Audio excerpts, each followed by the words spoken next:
Hey everybody, Brett from AstartesGaming here, back with what will be the first episode in a brand new RimWorld Let's Play. So there's been a slight change of plans regarding stuff I had discussed before, and rather than starting the Star Wars Clone Wars Let's Play that was supposed to be up next, I'm going to delay that one a little bit, and I ended up pushing forward the next most requested Let's Play, which was a Fallout Vault Survival playthrough. And the reason for that is I was having issues getting the the droid faction to work the way I wanted. The droids are working, but the faction itself was being a bit weird and buggy, and I was wasting a ton of time trying to troubleshoot what was going on with it. And so I figured I'm just going to put that on the back burner for now. I was able to whip up a quick little Fallout mod in roughly a day, and we're going to go ahead and start this. The 40k playthrough is going to be my next priority. I still have a lot of mod work to do for that because I really want to go in depth with it and add a bunch of stuff that I don't know if anybody's ever tried before. So once we've got this going, once we get the 40k playthrough going, I'm going to go back to working on that Star Wars mod and see if I can get that working and have that be next up. So let's go ahead and introduce you guys to sort of the plan and scenario here, and then we'll meet the characters, and then we'll get started. So, as you can see, we're in a very mountainous area here, and we are dealing with a permanent toxic fallout. So this is right after the bombs have dropped, and these 5 colonists have been selected to join Vault 16. Now, Vault 16 is a unknown vault. I went through all the known vaults in Fallout lore. 16 hasn't been used yet, so 16 is going to be my own personal vault. And the experiment in Vault 16 is kind of a straightforward one. So Vault-Tec wanted to see what would happen if the vault was basically unfinished when the pawns arrived, or when the people arrived. So that's what we're dealing with up here. Basically, they started to mine some stuff out, left some basic resources, some heavy doors to keep out the elements and anybody else trying to get in, and they've left some fusion generators. So we have power, we have some basic supplies, food stores for a little while, but the vault's basically not here other than that, so we're going to have to build the vault ourselves. Now, in order to do that, we're going to need to stay inside, very quickly get up some renewable foods resources, because these packaged survival meals aren't going to last us forever. We're going to need to find a way to start producing things on our own, and then obviously go from there. Now, travel and stuff is not going to be as big a part of this playthrough as it is in my other playthroughs. We're not going to strictly limit ourselves to within the vault, but we are going to predominantly be in there.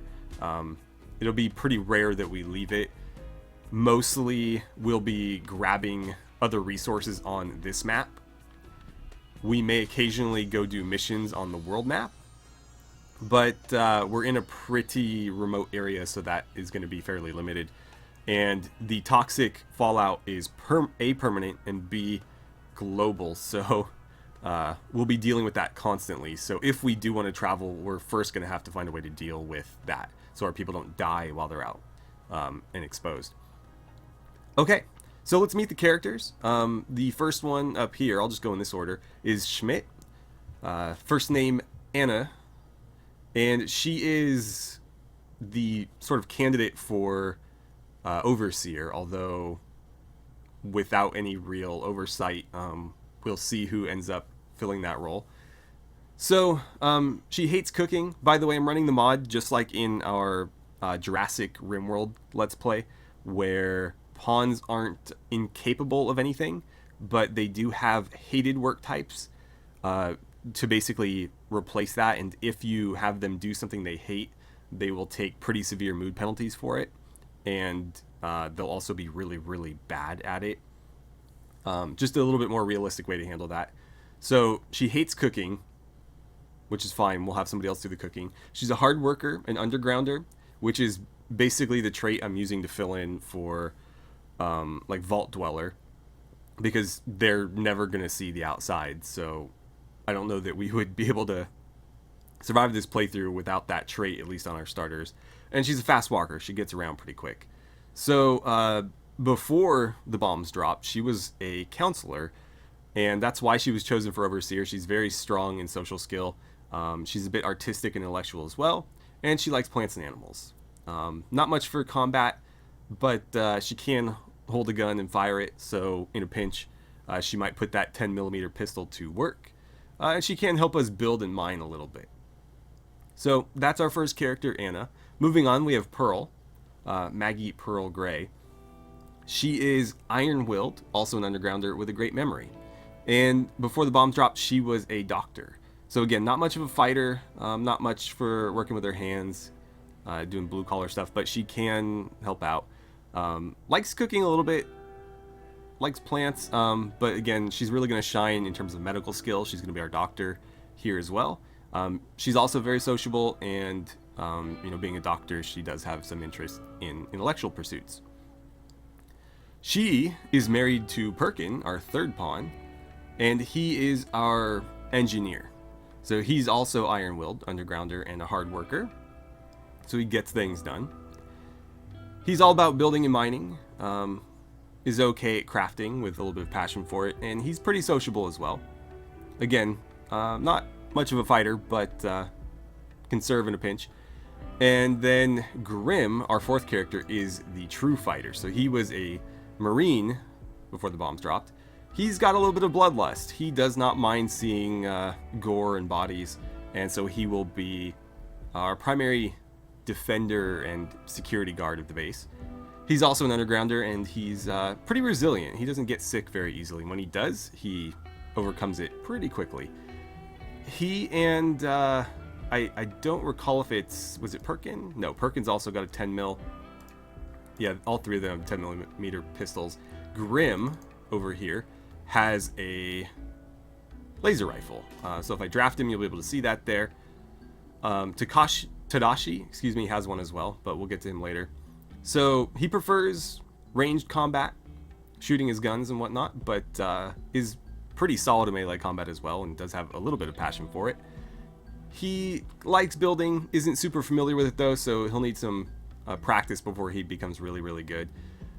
Is a pretty good crafter. He likes tinkering with his guns, and so he's able to tinker with a lot of different things pretty effectively. And given his combat experience, he's used to having to, treat injuries in the field, and so he's got a little bit of skill for it. Finally, we have Tadashi, who is a chef, or was a chef.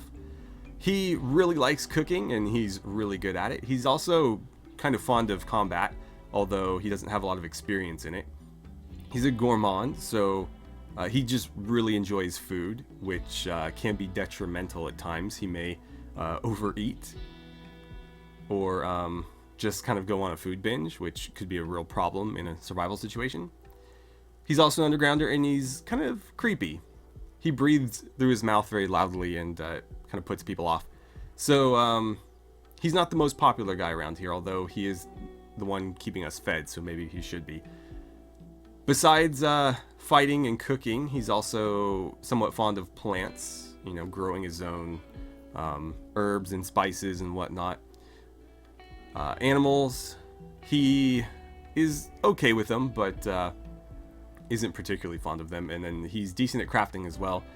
He can use his hands pretty well for cooking. He's decent at, tinkering with them too. And that's really all he cares about. These big red boxes here are extra vault suits. As you can see, everybody started with one. I don't know why they're not showing up. They should be. The texture's there and it's named properly. So I wasn't going to delay the playthrough just to figure out what was going on with that, but I'll try to fix it because they're kind of annoying.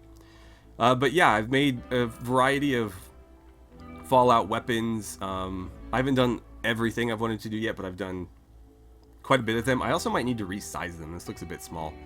But there's 10mm pistols, 10mm SMGs, the 45 submachine gun, which is basically just a generic Thompson or Tommy gun. There's, let's see, what else? Combat rifles, combat shotguns, the assault rifle from Fallout 4, which is like a big, bulky Maxim gun looking thing. What else? What else? The hunting rifle, which is in its like long rifle scoped variant. It's basically the ballistic sniper rifle. There's also a laser musket, which is sort of like the laser sniper rifle in this anyways. And then laser Gatling gun, and I did do a Fat Man, but it's not textured yet. So it's in the game code-wise, but it'll just show up like this. Anyway, we need to get inside. And we need to start turning this little structure, if you can even call it that, into a home. By the way, I spent like the better part of a day making this, and RimWorld just doesn't want to leave it alone. So this actually generates power from nothing. You don't need any input for these.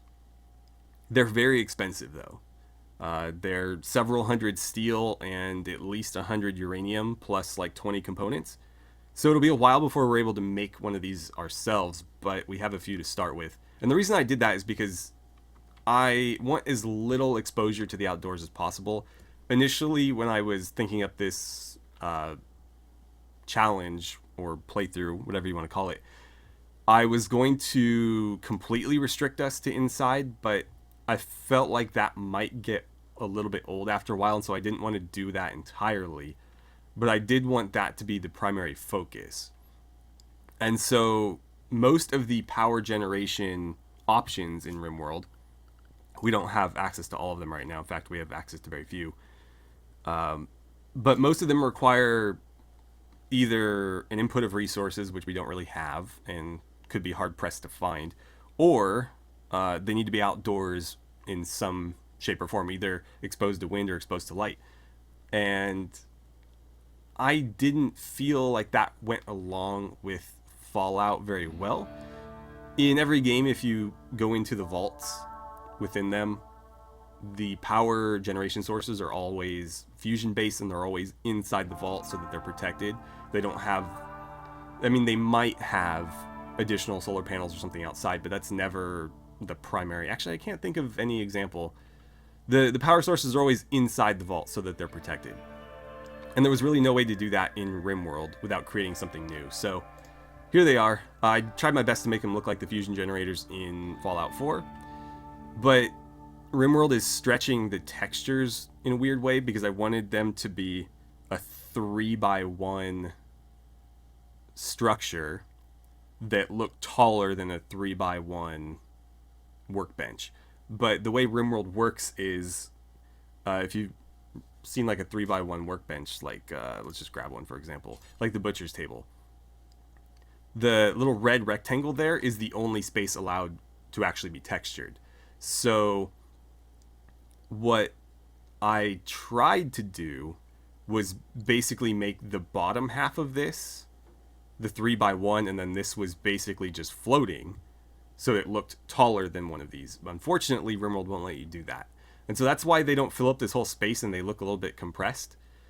I am going to continue to play with that, but I might just be stuck with it like this. Right now they're a 3x2 and they don't occupy the whole area, as you can see.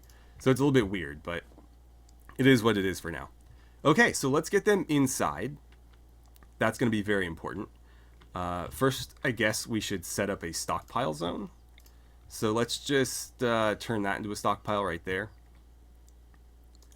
so that they'll bring some stuff inside. I think there's a little bit of silver, there's some extra wood and steel kicking around, obviously the vault suits, and we have the weapons picked up, so we don't need to worry about that. A bit more steel over there.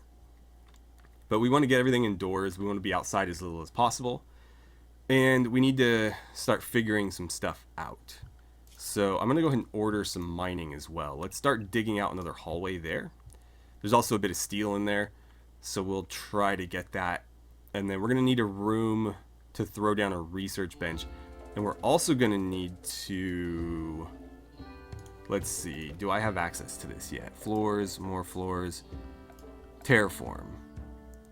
Okay, so we can put down soil indoors.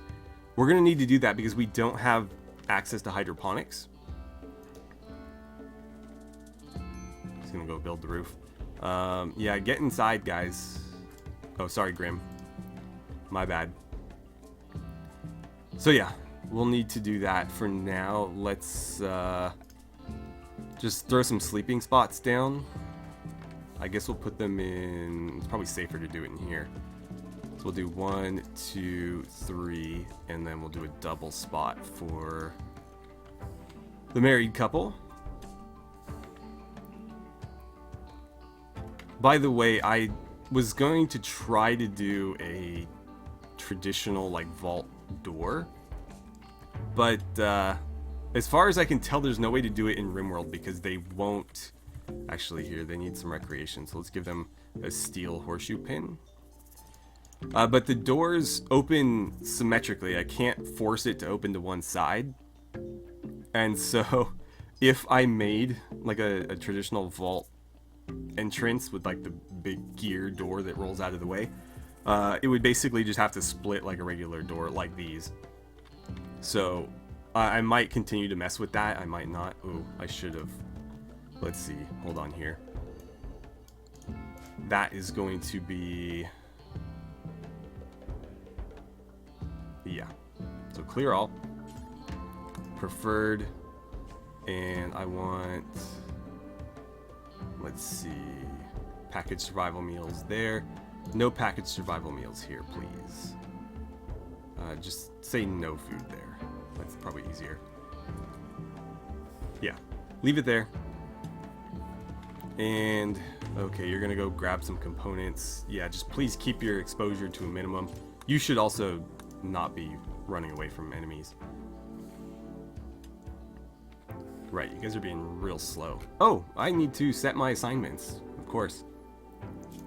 So, manual priorities, as always. Firefighting is always 1. Patient, always 1. Doctoring... it's going to be 4 for everybody except for Pearl, who's capable of it anyway. Yeah, you should be a 4. 6, why not?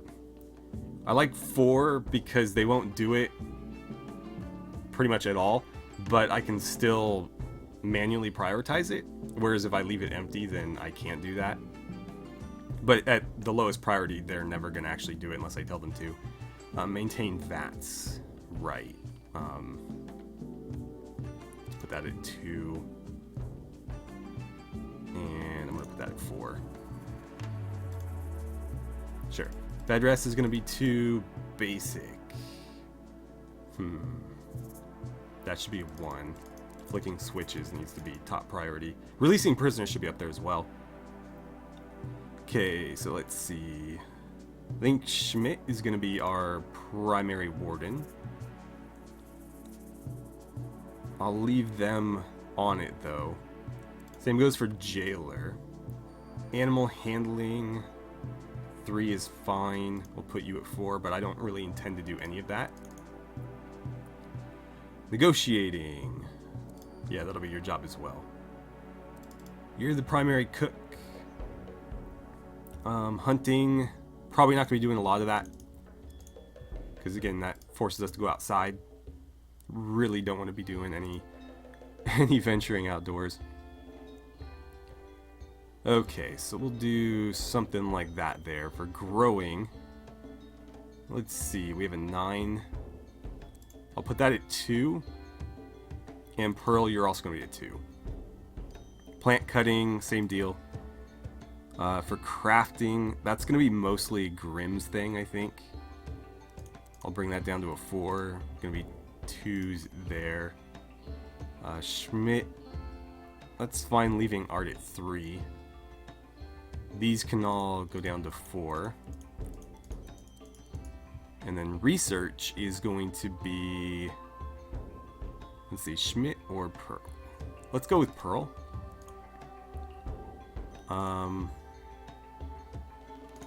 Something like that. Okay. Not enough people mining though. Everybody should be set to at least 4 in mining. Because I want them to do it. But yeah, I am a bit worried about the exposure they're getting. There's nothing accumulating yet. But it'll get there.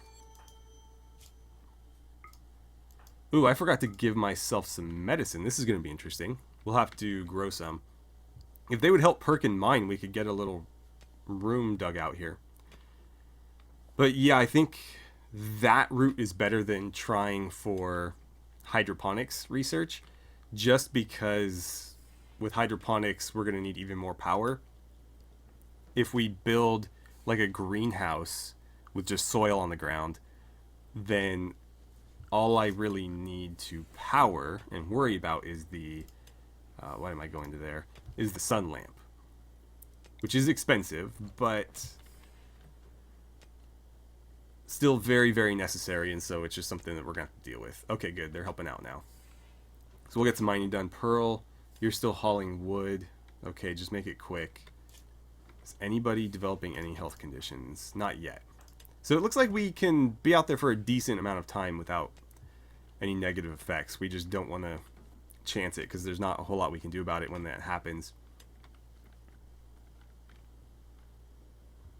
By the way, in this playthrough, I am running, oh, I forgot the name of the mod, but the hygiene mod where you need bathrooms and all that. So I should probably put down something. Let's see, a latrine. Can only, oh, I can make it out of steel too. Maybe I should.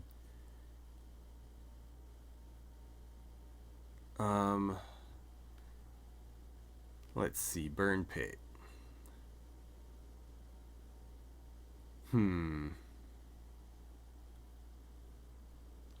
Well, I say let's drop a latrine out here. I don't know if I faced that the right way or not. And then we'll put a burn pit not too far from there. They shouldn't be spending too much time out here at all. I don't know if I have thirst enabled, so that's something I'll have to pay attention to. I don't think so. I think it's just hygiene, but we'll see. Anyways, that's going to require us to eventually plumb the whole base, give people their own bathrooms and whatnot. And luckily, we do have this river running along the mountain here, and so I figure we'll probably try to dig over to here or something and have like a sewage outlet there maybe and let it run down the river. Or maybe we'll do it further down, and then we can draw water from upstream or something. What else? What else do we got? We can use that to heat as well, or cool. I think heat's going to be more necessary, though, because this is a colder climate. But we'll see. And is there anything else? I mean, they're gonna be able to they're gonna need to be able to clean themselves. And I thought we had a pretty good amount of water underneath us. Let's see. Where was the... not the wind pump. Primitive well. Okay, we'll make it out of steel. Yeah, there's actually a lot of water reservoirs around us. So what we can do is basically just let them dig a little bit further and plop it down like right here or something. And then we'll have water in the base at least. We'll need to, you know, bring ourselves up to a little bit more modern water solutions. But for now, that'll be a decent start at least. Okay, so I've got our first little... I'm not sure what to call them because they're not really greenhouses since they're not going to be open to the sky or anything. Well, they're not going to be growing under natural light. We're going to have a lamp in there. But anyways, this is going to be my first growing zone, I guess. That's the area of the sun lamp there, centered on this one. And we'll probably have a couple in a row. And maybe just fill this whole area with it, like 3 and 2. I do need to be careful because the sun lamps do draw a lot of energy, so we only have 3 fusion generators producing 3600 power each, and I believe that it's not going to tell me here, but these things do draw a lot of power, so we might not be able to get that many. But I'm not too worried about it now. I just want to get this down and get some rice growing, and we'll go from there. I may leave a little bit of extra space just so that they can walk without going over the crops. Not that it necessarily hurts the crops, just seems like a good idea. We also have our people running out to the river to wash, so that may become a problem eventually. Hopefully we'll have, you know, a means for them to do that inside the base before it does become an issue.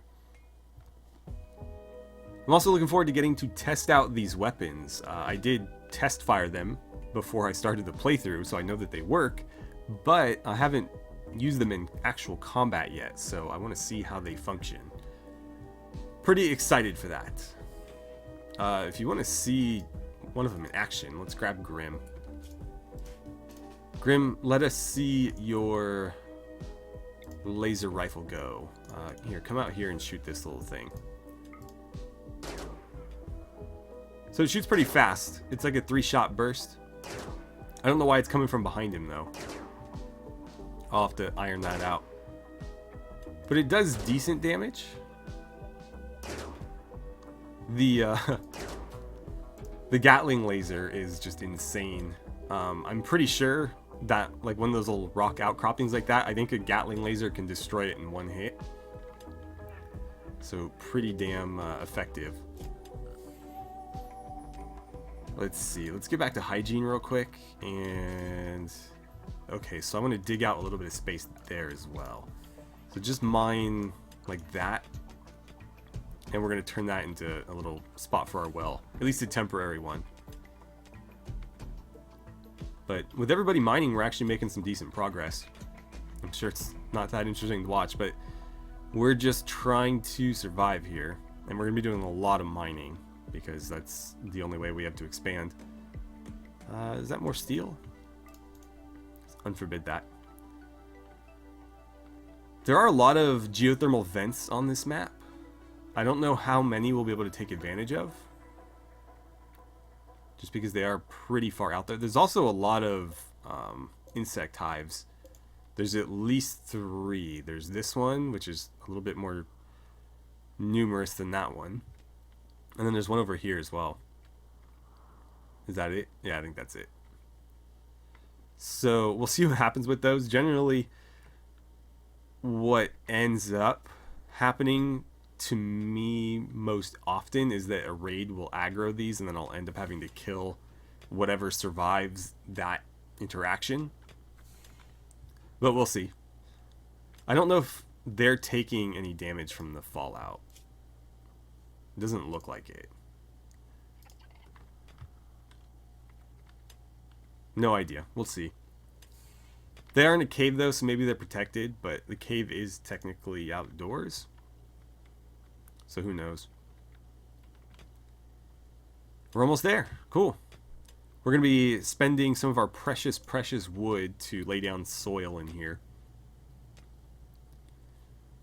And then we will get some rice planted. Let's see. That's going to be Grim. This will be Tadashi. And then this is going to be Pearl and Perkin.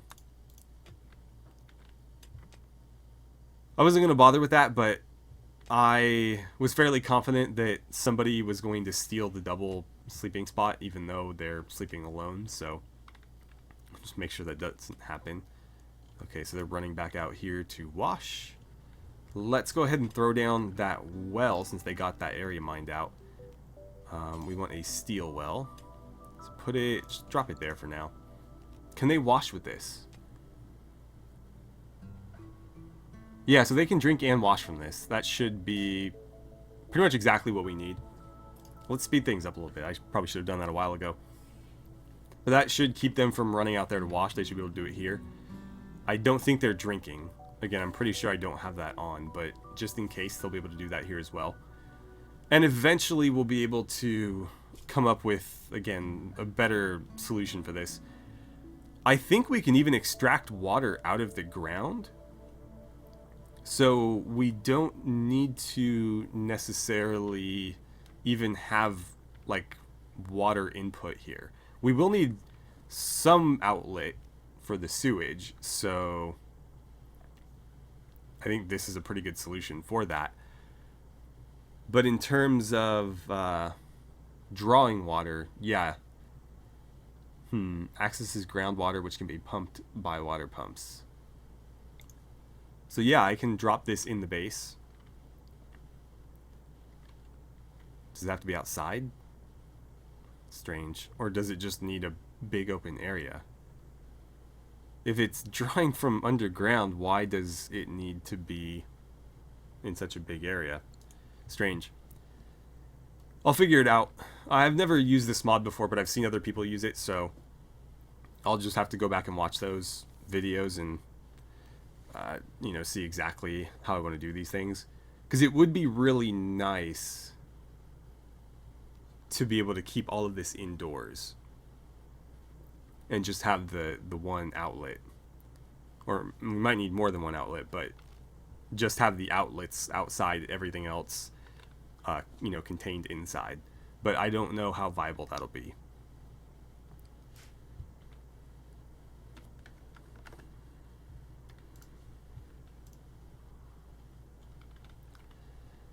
Alright, well, they're still asleep, although they're about to wake up.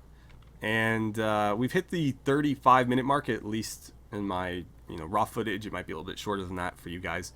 But I feel like this is as good a place as any to stop. We do have a lot of busy work to do. And so in these early episodes, I like to do a lot of that off camera, just so you guys don't have to sit here and watch these guys mine for several episodes. So I will come back with probably most, if not all of this done, and we'll go from there.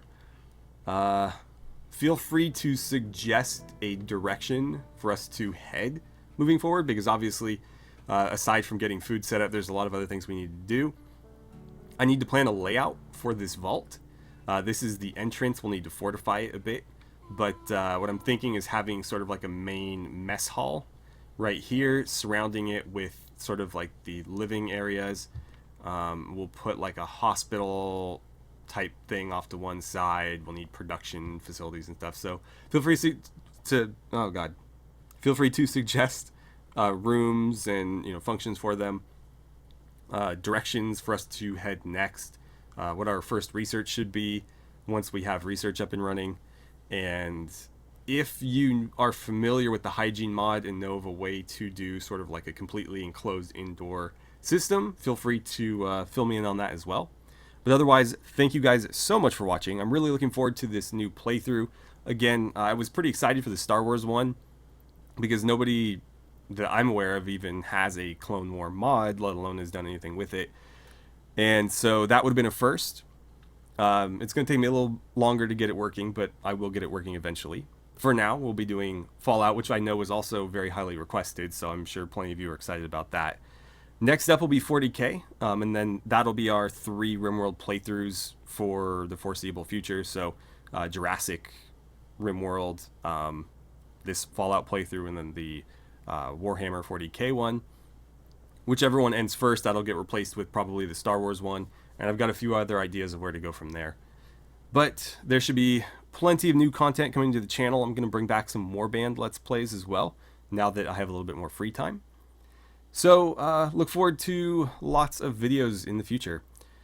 Anyways, thank you again for coming by and sticking around, and I look forward to seeing you back here for episode 2.